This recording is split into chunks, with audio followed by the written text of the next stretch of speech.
We ready? It's game week. It's finally here. I think our guys are ready. They're tired of going against one another in practice.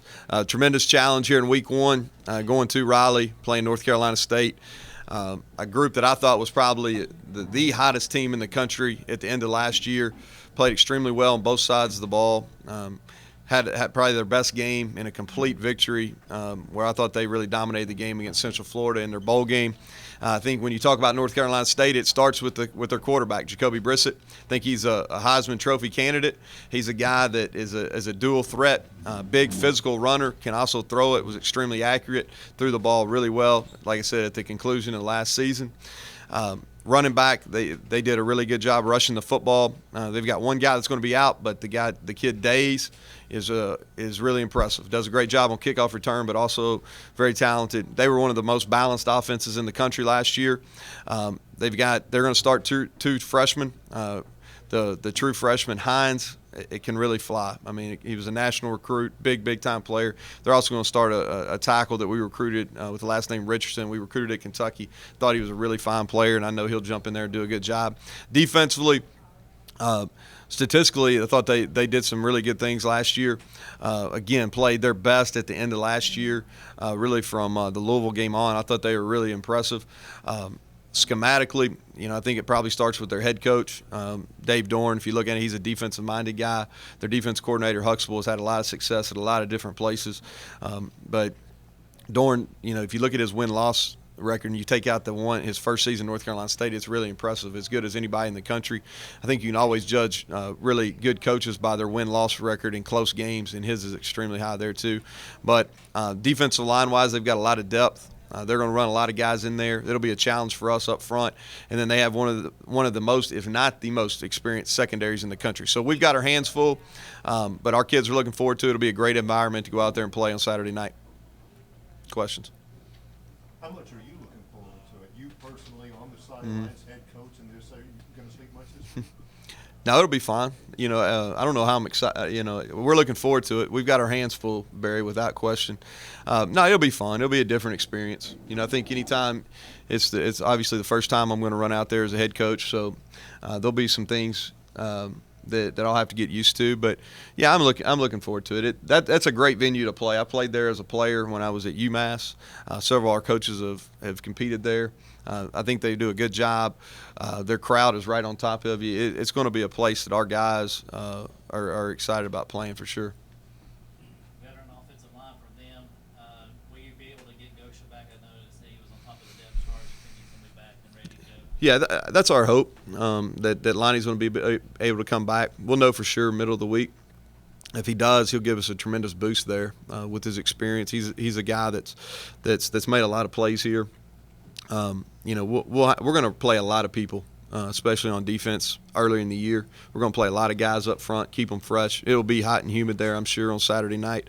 But he's a guy that we're counting on for sure. Three Wiregrass guys listed as starters. Mm-hmm. Maybe people might not have thought they would be starting at this point. Jalen and John and Emmanuel. What has been the common denominator for them to earn those starts? Well, Jalen is a guy that just continued to get better. He played corner for the first time. A guy that's a true team player, doesn't have a selfish bone in his body. I went to him. If you want to look at our depth chart at corner, there's not a single guy there that we didn't have a single scholarship corner when I took this job. We didn't.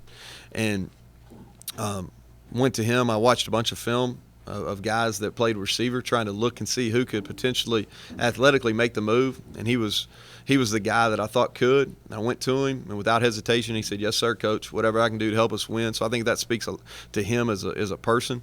And then he just continually got better. At times during our camp, during fall camp, he was one of our best, if not our best, corner at that position, or corner playing that position. And I think it just speaks to him. I'm sure there's going to be some rough times early, as he gets accustomed to that position, but he's going to compete. He's going to compete without question. And then John and Emmanuel at the receiver spots, they were just the most consistent. They did the things right off the field, on the field, paid more attention to detail, and they won the opportunity to start at those positions. And that's a fluid deal.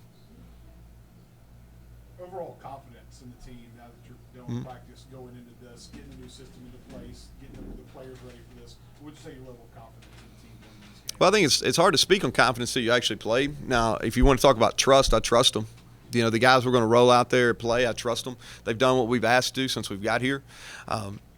You know, to a man, you know, from academic standpoint, from off the field behavior standpoint, to the way we've worked in the weight room and then on the field during preseason camp, they're a group that I trust. And I'm going to be confident in their abilities to go out and execute our game plan. We'll be simple, as most teams are early in the season. I want our guys to play. I don't want them to be worrying about making a mistake. I want them to go out there and play and grow as we continue.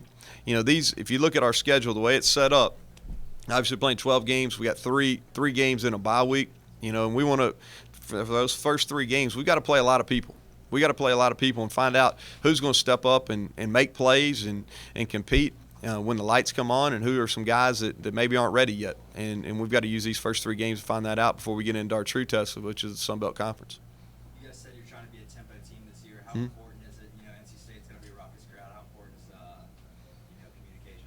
Well, communication is vital. I think no matter where you're playing, I think it's always vital. You know, I think it's going to be critical for our offense to keep the crowd out of the game. We've got to get first downs. Anytime you talk about playing with tempo, you've got to get first downs. So if we're not positive, if our drive starters and our first downs, if we're not being successful, it's going to be hard to tempo. But I do think that, especially early in the season, as teams get into shape, I think tempo can be a big factor in those games. NC State's a veteran defense on the backside, a little young up front. How important will be to establish the run when Burks, Chun, and plays? Well, I think our running backs are our better players, our best players skill-wise on offense right now. So I think it's important that we got to get them touches, and we're creative on how we get their touches. You know, they're more experienced in the secondary, but they still got a lot of experience up front too. I mean, you look at the Rose kid, you know, one of the leaders in the country in sacks and tackles for the loss last year. The Hill kid that the man's in the middle. They've got a kid named Nelson that played a lot of football. They've got guys. I think they played 12 guys in a lot of different games last year on their D line, so they rotate a bunch of guys through.